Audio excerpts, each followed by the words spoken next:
l'avait annoncé. Il est le Dieu sur terre. La preuve, c'est lui qui décide qui doit aller à la Mecque. Atangandji est donc aujourd'hui le prophète des musulmans. D'ailleurs, c'est souvent avec le Coran qu'il demande souvent aux lamidos et aux chefs de venir prêter serment et de jurer. Atangandji est chrétien. C'est aussi le même Atangandji, défiant les règles de la République, qui aujourd'hui est devenu le pape des religions catholiques ou protestantes au Cameroun. C'est lui qui décide quelle religion doit être opérationnelle ou interdite. Dans cette croisade, Atangandji a donc décidé d'aller plutôt créer maintenant une véritable guerre entre les frères musulmans et chrétiens aux protestants, juste en allumant une mèche. Cette mèche concerne, bien sûr, la fermeture des églises. Et cette fermeture intervient sans qu'on ne puisse expliquer justement comment est-ce que la sélection est faite, dans la mesure où les églises d'ailleurs qui n'ont pas d'autorisation continuent à fonctionner, et pourtant celles qui ont obtenu l'autorisation en bonne et due forme ne parviennent plus à fonctionner, ou plutôt Atangandji a plutôt envoyé ses abeilles, ses serpents, aller là-bas dans les églises, demander tout simplement, stop, vous êtes des satans. C'est Atangandji qui permet maintenant aux chrétiens d'aller au ciel. C'est lui qui juge maintenant les pécheurs. C'est lui qui reconnaît toutes sortes d'évangiles. Et de toutes les façons, il récite aussi très bien la Bible. Lui, l'ancien bandit, qui fut envoyé en enfer pendant qu'il était encore vivant et pendant qu'il était l'ami intime de Jean-Pierre Amougbelinga. Lui qui a eu à voler les documents, les papiers de son propre père et frère qu'il avait tué, pour qu'il devienne enfin lui-même un autre féman avant d'arriver au gouvernement. Atangandji est donc le seul ministre sans papier du Cameroun. Il est donc le seul renégat qui n'est ni catholique, ni protestant, ni musulman, mais qui dirige toutes les religions. Mais Atangandji, dans sa folie, est aussi parti s'attaquer à un essaim d'abeilles. Dans cet essaim d'abeilles, il y a beaucoup d'apôtres qui aujourd'hui ont décidé d'aller et d'envoyer un message à Atangandji par rapport aux églises qu'il est en train de fermer, envoyer les sous-préfets. Et pendant ce temps, bien évidemment, le même Atangandji autorise à d'autres églises de continuer à fonctionner. Dans son propre village, Atangandji a demandé qu'on ferme 50 églises. 50. À Yaoundé également, ça se fait comme si c'était la loterie. Mais dans cette mauvaise loterie, il a aussi tombé sur une abeille. Oui, elle est évêque. On la voit souvent au palais présidentiel avec Chantal Biya. Oui, elle est des églises éveillées. Et on l'appelle. Elle porte le prénom de la première dame également. Chantal Yolo Gaza.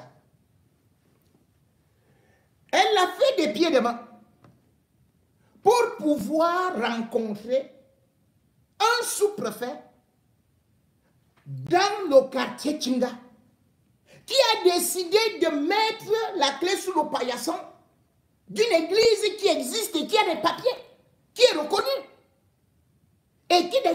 présentée dans plusieurs coins du monde.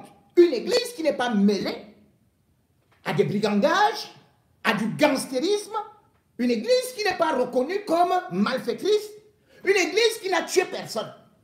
Atanganji laisse prospérer des bars où, bien évidemment, on fume le chanvre indien, on vend toutes sortes de drogues, et même, on connaît aujourd'hui où on est en train de promouvoir l'homosexualité, cette chose que lui-même il adore tant. Atanganji, puisqu'il est donc là, comme le Satan qui veut faire l'ombre, qui veut faire sermon sur l'ombre du crucifix, est donc parti s'attaquer à cette église qui a décidé de lui répondre. Mesdames et messieurs, écoutez juste cette réponse de l'église. On va d'abord... Homme de conviction ou homme de peu de foi, c'est d'abord que l'on puisse dire de cet homme de Dieu qui ne peut justifier l'existence juridique de son église devant l'autorité administrative. Tout comme lui, plusieurs autres églises clandestines fonctionnent en marge de la réglementation, d'où la décision de leur fermeture par le sous-préfet de Kumba Ier. Si certains sont accusés de violation de la loi sur la liberté d'association, d'autres le sont pour nuisance sonore et corruption des fidèles. Qui ne dorment pas à cause du bruit des églises. Certains disent qu'ils ne travaillent pas à cause du bruit.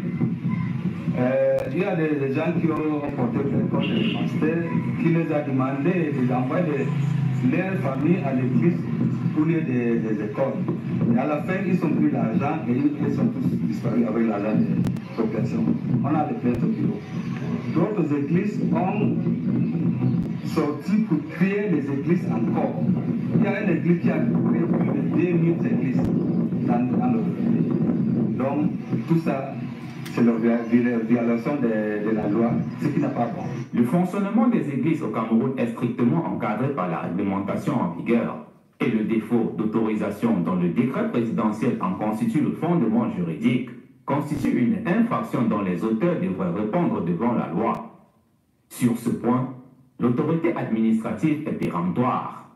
Je leur demande de respecter la loi qui porte la liberté des associations. Sinon, ils seront devant la loi. La prolifération des églises clandestines est un risque de trouble à l'ordre public. Le ministre de l'administration territoriale, Paul Atanganji, avait déjà dans une récente sortie mis en garde les promoteurs qui transforment leur mission de salut des âmes des fidèles en mission d'arnaque et de corruption. Il n'y a que le chef de l'État, son Excellence Paul Biya, qui peut autoriser l'existence légale d'une église au Cameroun. Donc les églises de réveil là, que je préfère dire de commencer à fermer avant que je ne me penche sur eux. L'apôtre Paul Kay, je suis simplement de cette grande famille des églises du Cameroun. Maintenant, c'est la réponse.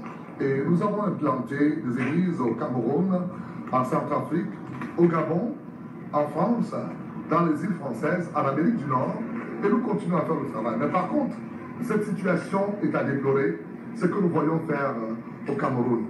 Et ces autorités qui s'abusent un peu de la manière de faire des choses et dans un temps aussi sensible que celui-ci pour notre nation. Quel est le message que cela veut communiquer? Je ne sais pas, je me pose simplement des questions.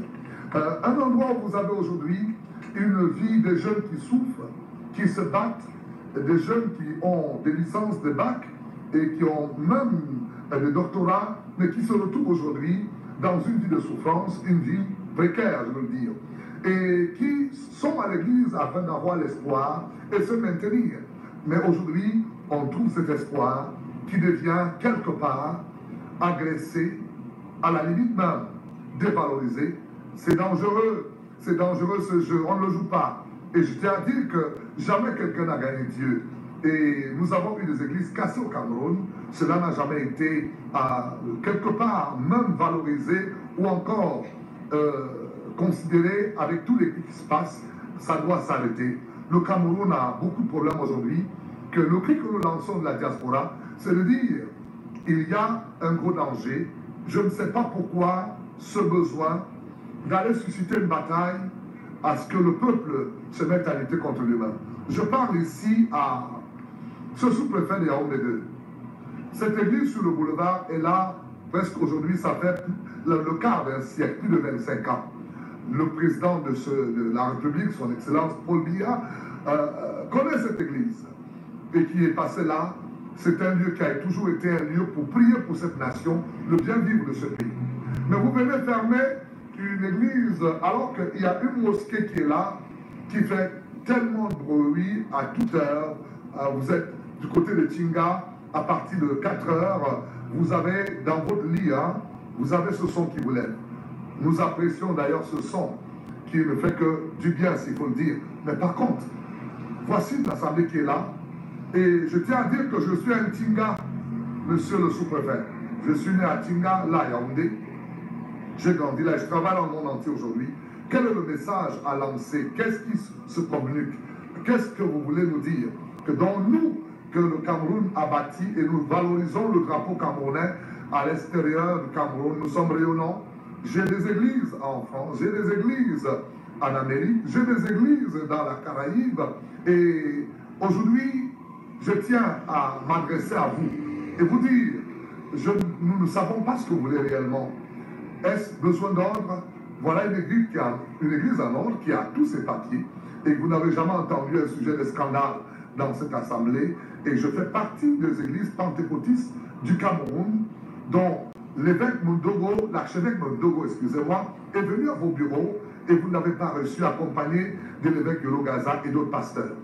Dans vos bureaux, à la réception, écoutez, à cet accueil, il y a des musulmans qui prient. Parce que vous êtes musulmans, vous le savez bien. Et vous fermez l'église chrétienne dans votre environnement et qui a toujours été là pour cette nation. Quel est le message que vous voulez donner? Je tiens à vous dire que cette église de Tinga, cette paroisse, a formé déjà plus de 500 hommes de Dieu qui sont dans toutes les nations même de la terre. Et que vous pensez qu'aujourd'hui, à le faire, il faudrait toucher toute cette masse. Et chaque homme de Dieu reflète au minimum 150 personnes qui est là autour de lui, le minimum. Alors, voyez un peu qu'est-ce qui se passe. Les élections sont à la veille. Nous avons toujours été pour soutenir ce pays, Cameroun. Et nous avons travaillé toute notre jeunesse pour que ce pays soit soutenu. Alors, qu'est-ce qui se passe aujourd'hui? Il y a des barres, il y a des agressions, il y a tout ce qui se passe dans ce pays aujourd'hui. On veut bien comprendre parce que je vous pose la question. C'est interpellant parce que nos autorités aujourd'hui veulent rester comme silencieuses par rapport à ça. Je ne peux garder le silence. Je suis au Canada et je suis Camerounais. Je ne peux pas garder le silence face à cela. Et je m'adresse à vous parce que nous sommes prêts à ce que ce message atteigne toutes les plateformes pour vous dire que c'est une indignation pour notre pays. C'est une indignation pour nous qui reflétons aujourd'hui le drapeau camerounais partout. Et regardez un peu ce que vous faites et dites-nous ce que vous voulez nous dire. Aujourd'hui, je me questionne et les questions sont les suivantes. Qu'est-ce que vous voulez? Parce que quand l'espoir est touché, c'est de dire aux personnes, battez-vous comme vous voulez. Ça ne viendra pas par nous. Et de ce message également, je tiens à dire que nous ne voulons pas amener les chrétiens à se battre contre les musulmans, non pas du tout. Nous voulons simplement dire que ce qui se passe aujourd'hui est extrêmement grave, qu'il faudrait que nous puissions réfléchir et nous donner la main comment arrêter cette hache de guerre qui vient d'être déclenchée par ce sous-préfet et par ce qui se passe aujourd'hui. L'Église ne peut pas être marginalisée. Vous ne pouvez pas gagner cette bataille, je vous en prie. Elle ne se gagne pas. Nous sommes en France, nous sommes en Amérique, nous sommes même en Asie. Et je ne sais pas qui a déjà gagné telle bataille. Posez-vous bien la question. Alors aujourd'hui, je tiens à vous dire que nous, Camerounais, l'Église compte pour nous. Elle a été pour nous un point de repère. Mes parents étaient à l'église, ils nous ont enseigné des valeurs d'amour et de respect. Nous avons toujours vécu, la communauté musulmane et nous, c'est toute une famille, que ce soit la Tinga. Vous ne pouvez pas nous diviser. Mais par contre, arrêtez ce que vous êtes en train de faire et nous disons encore aujourd'hui à tous les hommes de Dieu, tels que vous êtes en train de vous mobiliser, on n'a pas besoin de dire. La diaspora aussi, on se mobilise, on est là pour dire, ça ne peut pas continuer, ça doit s'arrêter et nous gagnerons la bataille. Donc soyez bénis, merci beaucoup. Bonjour. Alors, l'Église promet gagner la bataille. Ce qui me pousse d'ailleurs à diffuser ceci, c'est parce que le Cameroun, et particulièrement nos responsables, ont eu à importer toutes sortes de religions. Oui, les sectes, les loges. Et dans ces sectes, ils autorisent ou alors ils happent les enfants. Et aujourd'hui, ils contraignent même que si vous ne faites pas partie de telle congrégation, vous ne pouvez pas réussir dans la vie. Mais cette église, par contre, il n'y a pas de condition. Les églises de Kangandji, là où on boit du sang, là où on mange de la chair humaine, là, c'est là-bas où il faut entrer. Comment vous voulez qu'un pays comme le Cameroun soit le plus grand consommateur de bière, de champagne et de vin rouge en Afrique actuellement? Ceci, parce qu'on a multiplié les bars. On n'a jamais refusé l'ouverture d'un bar. Les enfants y vont, les femmes y vont, boivent, les accidents de la circulation, les bagarres. Au lieu de fermer les bars, ils sont plutôt en train de fermer ceux qui parfois font ces petites missions sacerdotales. Oui, toutes les églises ne sont pas bonnes. Et d'ailleurs, qu'est-ce qui peut être tout bon? Mais cependant, quand même, on peut laisser les églises qui ont obtenu une autorisation. C'est une église qui a une autorisation. C'est un décret. Vous avez votre décret. Et quelqu'un se lève et vient fermer. Et derrière ça, qu'est-ce qu'on fait? Parce que vous regardez tout simplement le sous-préfet. Mais c'est comme si vous poursuivez le chien sans regarder ce que le maître fait. Parce que pour se faire ouvrir maintenant une église, vous devez encore aller négocier auprès du sous-préfet. Il va vous demander une enveloppe de 2 millions, 1,5 million, 3 millions. Voilà l'opération qui se passe actuellement. Comme ça, on vous laisse exercer. Comme d'habitude, tout ce que ce gouvernement prend comme résolution, c'est pour escroquer les populations et pour décourager tout le monde qui peut vouloir faire une œuvre de sacrifice. Aujourd'hui, cependant, on ne pourrait pas nous dire pourquoi est-ce que l'église de Baboké reste ouverte. Il y a Dieu là-bas, il y a la Vierge Marie là-bas, il y a Jésus-Christ là-bas, il y a Mahomet là-bas. Et comment est-ce que dans les bureaux administratifs, on peut prier? Soyez bénis. Yolo Gaza. Je suis l'évêque Jonas Chantal Yolo Gaza.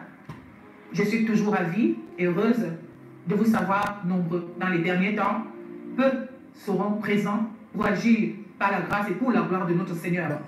Je viens adresser cette lettre, ou je vais dire cette vidéo, à l'imam de la mosquée de Tchinga, la grande mosquée. Imam, cher imam, vous vous souvenez, en 2006, en décembre 2006, vous étiez venu à Bethel, l'Assemblée chrétienne de réveil, à Élie-Sono pour m'honorer de votre présence. Lors de ma consécration, j'étais tellement touché de vous voir. Je vais adresser cette vidéo à tout le corps de Christ, à tous les hommes de Dieu, quelle que soit votre dénomination. Il s'agit là de l'œuvre de Dieu. L'Église, le réveil des nations, dirigée par l'apôtre Paul Keng, qui est au Canada, qui est situé avant le palais de congrès en face de la mosquée, a été fermée. Et pourtant, elle a ses documents. Parce que cette église est l'une des églises patriotiques du Cameroun. Donc le décret avait été donné au président, l'apôtre Achille Abraham Ndogo, en 1998. Alors, lorsque le sous-préfet de Tchinga, Yaoundé deuxième, qui est juste en face, qui est à Tchinga, est venu avec une grande délégation, ils ont demandé les papiers, on leur a donné les papiers, ils ont quand même fermé. Et lorsqu'ils ont fermé, ils ont demandé à voir le président lui-même. Nous avons donc constitué une délégation d'hommes et de femmes constituée du président des églises pentecôtistes du Cameroun. J'ai nommé l'apôtre Achille Abba, moi-même et d'autres apôtres. Nous nous sommes retrouvés là-bas. Pourtant, ça faisait 3 jours que l'église était fermée. Pardon, 3 semaines que l'église était fermée. Nous nous sommes déplacés. Le sous-préfet n'était pas là. Je ne peux pas citer son nom. Le sous-préfet n'était pas là. On a attendu pendant plus d'1 heure, près de 2 heures. Et ensuite, il nous a fait recevoir dans une salle quelconque. Une salle malpropre comme ça. Et on ne cessait de venir nous dire de nous lever et de rester debout. Il nous a fait donc recevoir par un de ses collaborateurs qui nous a dit que le sous-préfet, lui, il ne nous attendait pas. Ce qui est dommage, ce qui est regrettable, parce que c'est pas, nous, on ne croyait pas à ça. Et ensuite, qui ne peut pas nous recevoir. Le président des églises pentecôtistes lui a parlé, l'apôtre Achille lui a dit c'est son église, et lui s'est déplacé parce qu'il se pourrait que lui, le sous-préfet, voulait le voir. Et nous sommes venus en délégation. Et il a dit néanmoins qu'il ne nous recevait pas, qu'on allait nous appeler. Ça fait déjà plus de 3 semaines aujourd'hui que nous avons attendu. Nous avons plutôt comme l'impression qu'il y a eu comme un mépris, parce qu'une délégation d'hommes et de femmes aussi lourd, nous étions en tenue d'évêché, il aurait dû quand même venir nous recevoir, nous faire asseoir quelque part dignement. Ce n'est parce que nous avons vécu. On a été renvoyés comme ça, comme des gamins qui sont venus le perturber. Alors j'envoie ce message à tout le corps du Christ, aux hommes de Dieu. L'apôtre Medoro a dit que ça faisait partie, ce sont l'une des églises de l'église pentecôtiste du Cameroun. Et que nous apprêtons à construire quelque chose de meilleur. C'est seulement parce qu'à cause du passage du président blablabla, on lui a dit des choses et tout. Nous avons comme l'impression qu'il y a un cahier de charge. Il y a quelque chose derrière. Parce que les gens autour murmurent des choses. Je ne vais pas parler comme ça ici. Je voudrais donc vous demander, cette église est-elle lucide? Et pourquoi? C'est une église principale. Nous avons eu comme l'impression que le sous-préfet, délibérément, ne voulait pas nous recevoir. Et délibérément, il ne veut pas que cette église rouvre ses portes. Dites-moi, qu'est-ce qui n'a pas marché? Qu'est-ce qui ne va pas? Vous voulez quoi? Nous, ça nous dit, ça ne passera pas par nous. Je voudrais vous dire, une mosquée vient d'ouvrir à 2 pas de chez moi. Ici, là. Est-ce que vous croyez que nous n'avons pas de licence? Est-ce que vous croyez que si c'est ce combat-là qu'on veut créer au Cameroun, nous, ça ne passera pas par nous? Est-ce qu'il y a un cahier de charge derrière le réveil des nations? Cette église, à ce niveau. Parce que nous savons, nous écoutons, les murs ont les oreilles, mais nous n'allons pas nous jeter sur le Congo-Ça et autres. Alors j'invite les hommes de Dieu, les imams, j'invite cet homme-là, ce sous-préfet, il est nordiste, non, il est musulman. C'est pour cela que je m'adresse à l'imam de la mosquée, qui est juste à côté. Alors, nous croyons encore à une nation équitable, à la justice de notre nation. Si on demande les papiers et qu'on donne les papiers, je ne vois pas pourquoi, on demande de faire déplacer le président et on le traite comme ça. Pourquoi? Le président Achille Medoro a reçu le décret directement du président de la République. Donc, ce n'est pas un enfant. On a fait des enquêtes et tout. Ce n'est pas un enfant. Pourquoi le recevoir, le tréballer, levez-vous, quittez là, poussez là-bas, allez comme ça? Nous, ça ne nous a pas fait plaisir. Ça ne nous a pas fait plaisir. Alors que le nom du Seigneur qui est invoqué dans cette nation, c'est comme ça que vous savez, vos petits-fils ont persécuté Enoch, jusqu'à le juger et le condamner. Enoch, ne faisait pas partie des hommes de Dieu. On ne le connaissait pas comme un homme de Dieu. C'est Dieu seul qui sait quel est l'homme de Dieu, quelle est l'église de Dieu. Nous tous, on se bat. Veuillez partager cette vidéo. Taguez ceux qui doivent écouter ce message. Ça a commencé. Soyez bénis. Bon, ça a commencé. Oui, ça a commencé. Madame Yoro Gaza. Même si je comprends votre courroux, il y a des questions que je vais vous poser. L'Église doit-elle rester muette devant les crimes contre l'humanité? Devant un régime cruel? Ma soeur Chantal Yoro Gaza, toi qui parles avec Chantal Biya, et toi qui n'as pas souvent critiqué ce régime, tu vois donc que tu peux aussi être victime, comme nous, comme les autres. le diable n'a pas d'amis. L'Église catholique a longtemps mangé dans la main du régime Biya. Leur Dieu était Martin Belling et Boutou. Ils partageaient tous les mêmes vices. Mais aujourd'hui, l'Église catholique semble être affranchie. Vos fidèles que vous avez, qui viennent pleurer chez vous, quand ils vous voient pleurer comme ça, vous allez faire quel miracle pour eux? Dieu vous a abandonné. Il y a un adage africain qui dit: Dieu nourrit les oiseaux qui cèdent de leurs propres ailes.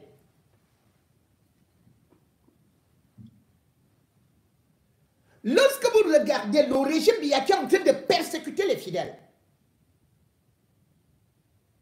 vous le savez très bien que Paul Biya est l'incarnation de Saoul qui a persécuté les chrétiens.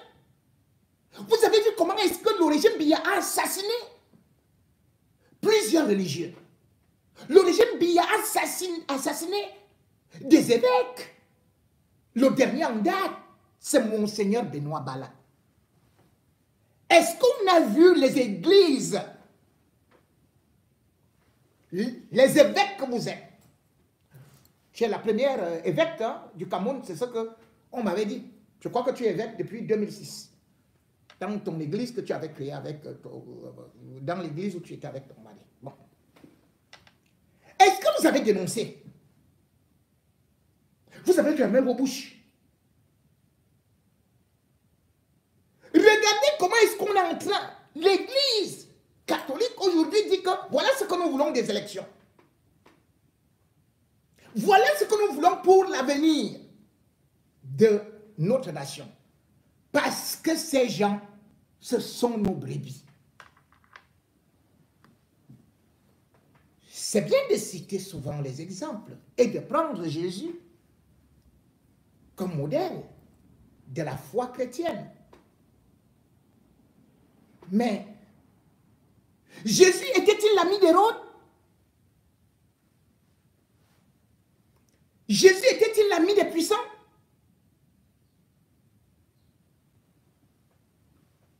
Jésus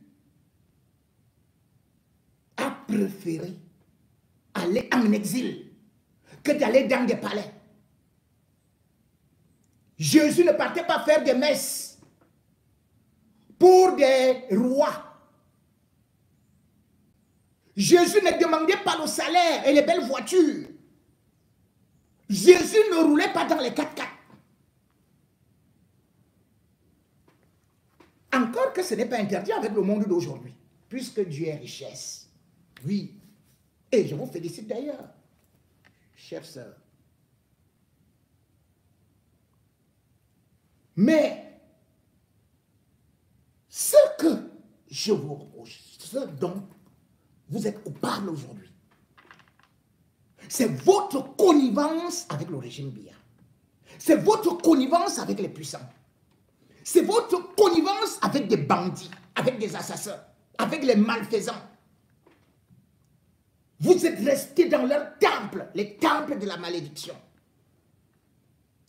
Alors que Jésus, lui-même, quand il arrivait au temple, allez chasser tous ces commerçants-là. Vous êtes si nombreux.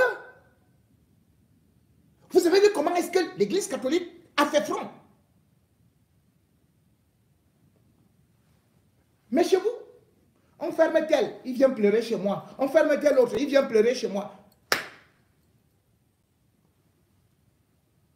Moi quoi? Je suis Dieu. Je parle seulement et le verbe se fait chair. Vous aussi prenez position. On ne peut pas être dirigé par un régime 42 ans, 43 ans, qui a défié toutes les lois divines. Un régime qui a installé le satanisme, un régime qui a installé les détournements, un régime qui a installé, regardez même dans vos églises aujourd'hui,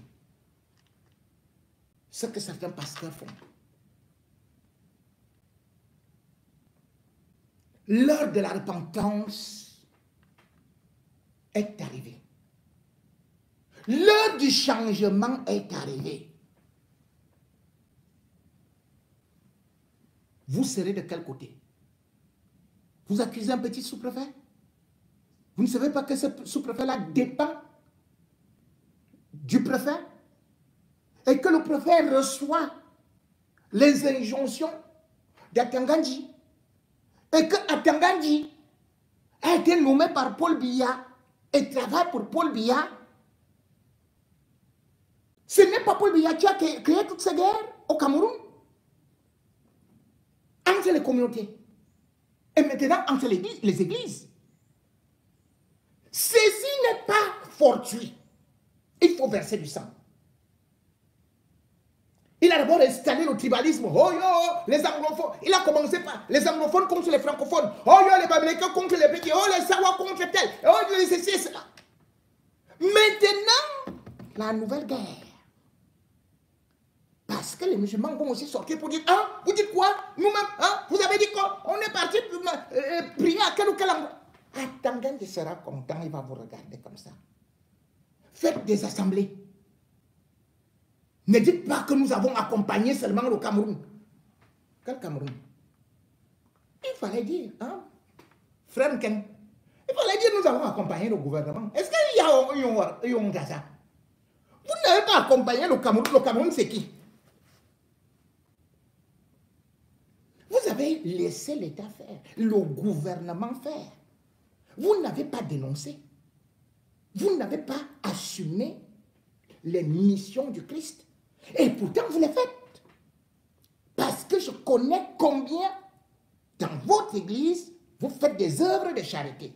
Je suis au courant, j'ai enquêté sur votre église. Je sais combien vous aidez des pauvres, mais ce n'est pas le tout. Il faut être courageux, comme Jésus-Christ. Et il faut être capable de vous sacrifier pour le peuple.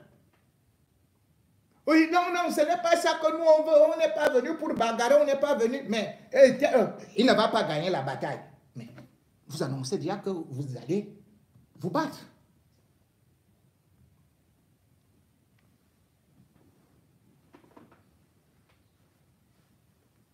Attendez, n'a aucun droit de fermer une église ou des églises qui ont été reconnues par décret.